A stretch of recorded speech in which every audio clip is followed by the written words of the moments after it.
Баршаңызға сәлем. Бүгін сіздермен осындай керемет үй жағдайында тұшпара дайындаймыз, яғни кинза қосылған тұшпара. Ал кеттік. Тартылған етімізге пиязымызды саламыз.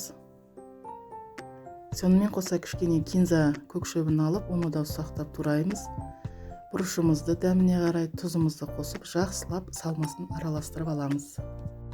Енді тұшпарамыздың қамырын дайындаймыз. Ұнымызға 2 жұмыртқа, 2 ас қасық сұйық май қосамыз. Және тұзды суымызды, жылы тұзды суымызды дайындап аламыз.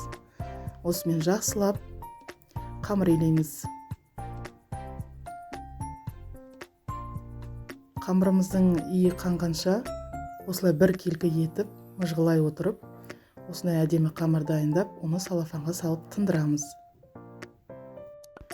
Қамырымызды арасында тағы да 1-2 рет дөңгелектеп аламыз да, осылай үлкен етіп, әдемілеп жұқалап жайып аламыз. Дайын қамырымызды арасына кішкене ұн себе отырып, осылай өз уақытымызды үнемдеу үшін қамырымызды бір-біріне беттестіреміз.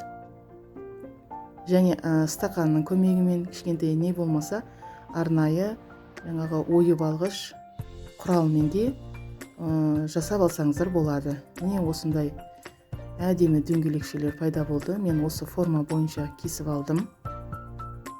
Енді тұшпараларымызды жақсылап түйіп, осындай әдемі етіп тізіп қойсақ болады. Енді қазанымызға, суымызға бұрыш, тұз, аскөк, лавр жапырағын, қара бұрыш бәрін салып, жақсылап 7-8 минут қайнатып аламыз. Тұшпараларымыз ерімей, осындай бір келгі әдемі болып шығады.